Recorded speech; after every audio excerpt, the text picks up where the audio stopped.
So how important is immunisation for meningococcal disease? I think immunisation for meningococcal is quite critical. It's very fast onset, and prevention is better than cure, particularly in this case.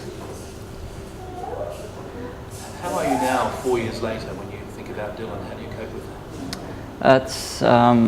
It has got better with new children, but it's still, as you see, more and more cases, it still makes you feel that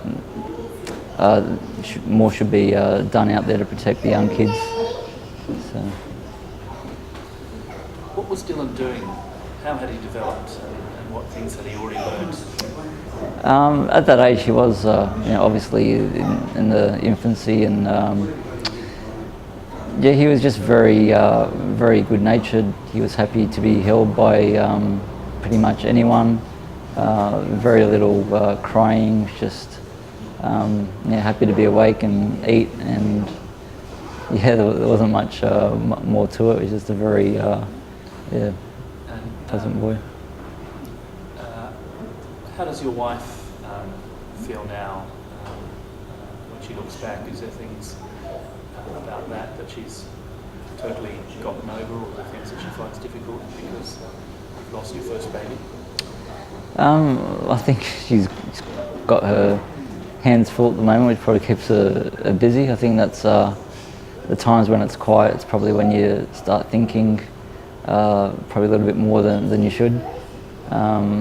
So I think just at the moment having things on a plate and keeping busy, and also obviously keeping him in the back of our mind that he's at peace and not suffering.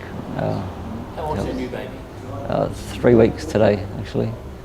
So it's still quite early days, but well, very early days. Yeah, very. So, do you feel a little bit like a first-time parent because of the meningococcal experience?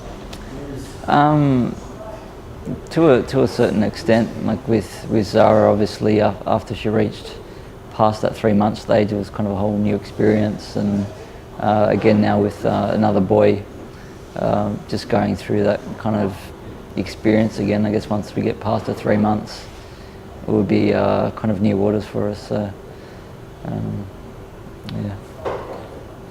This is a repetition, but we have to do this. That's all right. Yeah. Is there maybe one or two things especially you'd like to say to young parents about meningococcal disease? I would advise to read up about meningococcal. It's not a disease that you can really or much benefit in after the event. It's something you need to know. What would you advise one or two things to young parents about meningococcal disease? I would firstly advise them to read up, ask their GP, and get immunisation, definitely for their children and parents and their friends and relatives. That also helps. That's great. So have you personally convinced friends and relatives to get meningococcal immunisation? Yeah, I think now that people have obviously are aware of what we've been through, there's more awareness of them to get immunisation, and then promote it through their kids and through their circles to just bring it up into their conscious mind and get out there and get immunised. What's your role with the Violet Foundation? At the moment, I'm the secretary for the foundation, and Could we do that again? Can you name as you go through? Don't assume that I've said Violet Foundation. Could you name it for me? What's your role with the Violet Foundation? I'm currently the secretary of the Violet Foundation, supporting meningococcal. What do you do? Essentially, we're a small group of people who are trying to assist survivors predominantly, just get through, I guess, the day-to-day life, whether it's provide financial support through the community, or moral support, or pretty much in any way we can assist, the foundation tries to be there.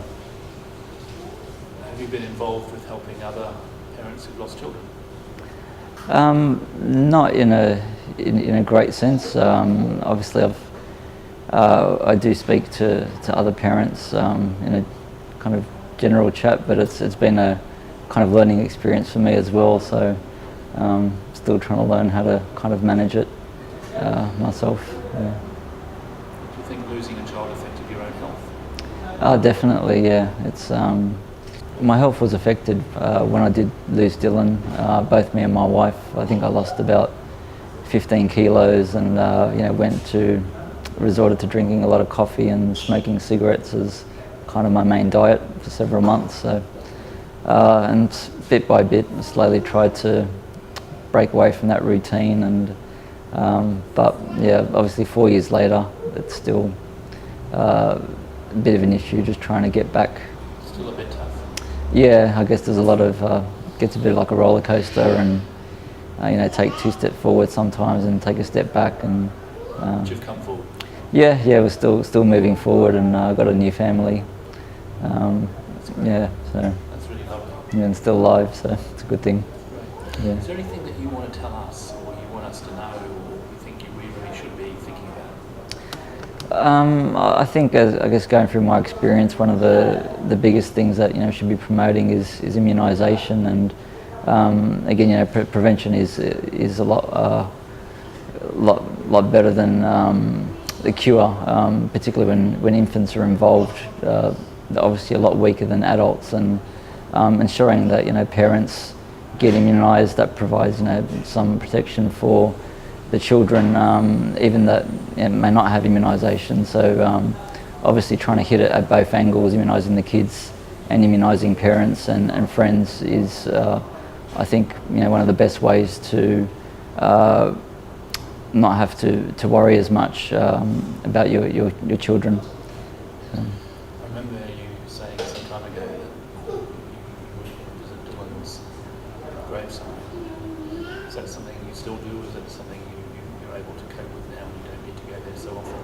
No, we still go quite often, and now we take Zara. Still go quite often, do we? Yeah. We still see our son Dylan at the cemetery, and we take Zara, our daughter, and still have to go with our newborn. But we still like to keep that connection with our daughters and our son, and just remember him for being part of our family.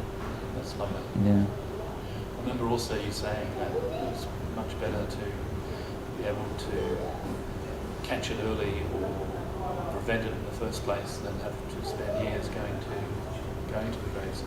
Yeah, well, that's obviously on special occasions. He obviously is something that you keep in your mind no matter what you're doing, and often to go spend his birthday at the cemetery or Christmas. It's obviously there's more ideal places to be spending time with your family. So if it could be avoided, certainly there are simple ways you can avoid instances like this.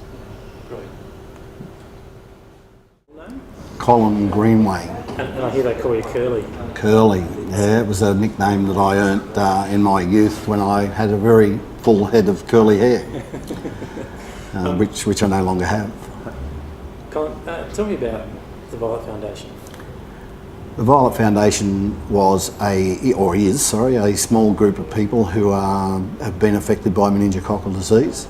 It started in 2002, and after I had met a lady who lost both her legs and all her fingers to meningococcal. We decided to do a fundraiser for her. She was a local Moorebank lady, and during the course of that time we met other people who'd been affected by the disease, and then we were asked to participate in a fundraiser for a young girl, Danielle Waymark, which we did. And at the end of that, after having met more people who'd been affected, they said that they'd like to start a foundation. So it was an agreement between the treasurer, Mr. Greg Peters, and myself that I'd be president, he'd be treasurer, and we'd start a foundation. So that's what we did. and with the help of Leanne Waymark, Danielle's mother, she was our first secretary, and the Violet Foundation was born. Greg, so you're a survivor of meningococcal. How did it affect you? Well, meningococcal attacked my heart. This was 10 years ago. The bacteria got into the sac of the heart, and eventually had open heart surgery where they had to remove the pericardium, the sac around the heart, to get rid of the bacteria that was inside the sac of the heart. How long were you in hospital? I was in hospital for 5 weeks, and I was off work for another 2 months after that. So you're back to normal? I'm back to normal. I'm a lucky person. I shouldn't be here. Apparently, at the time, I was the first person worldwide who survived where the bacteria had attacked the heart. There was no medical records anywhere throughout the world on the internet or anything to show that meningococcal attacked the heart. And once I had the open heart surgery, I was up fighting fit again and back to normal, doing everything that I did before I got sick. How old were you when you got meningococcal disease? I was 41 years of age when I got meningococcal. Goodness. Are you completely recovered now? Apart from a scar down the middle of my chest, I'm completely recovered from the meningococcal disease. I don't take any medication or anything like that. I have no other injuries. What would you advise people to prevent meningococcal disease? Take the precautions. No, to prevent meningococcal disease. Sorry. Yep. What would you advise people to prevent meningococcal disease? To prevent meningococcal disease, I'd certainly say please don't share any items. Take the precautions. Don't share drinks, share cigarettes, share anything. You know, we say don't kiss, but hey, you know, you can't scaremonger everybody, but you know, just be careful and share, don't share. What do you think the role of vaccination is? The vaccination, the role for meningococcal is fantastic.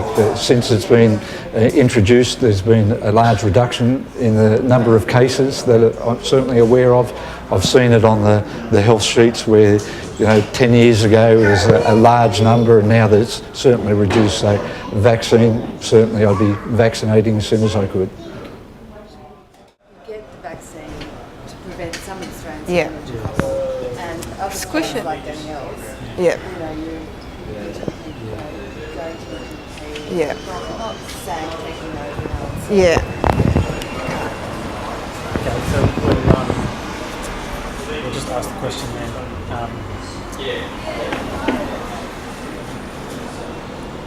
We can prevent some strains of meningococcal. We have to look out for others. Tell me about your experience dealing with others to combat that. Yeah, we can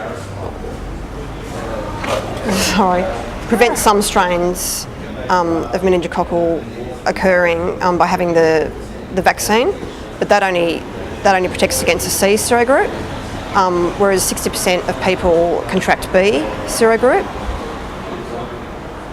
And looking out for the symptoms, which are very much like flu-like symptoms, unfortunately, so it's hard to detect, of course, hard to know for parents if their child is that sick, hard to know whether to start panicking if they think it's meningococcal or not. Waiting for a rash is not a good idea because quite often, or in most cases, a rash is the last symptom to occur. So never ever wait for a rash. You know, it's fever, vomiting, the typical flu-like symptoms. It's good. We might do that for Danielle if that's all right. Excellent idea. Yeah, really good.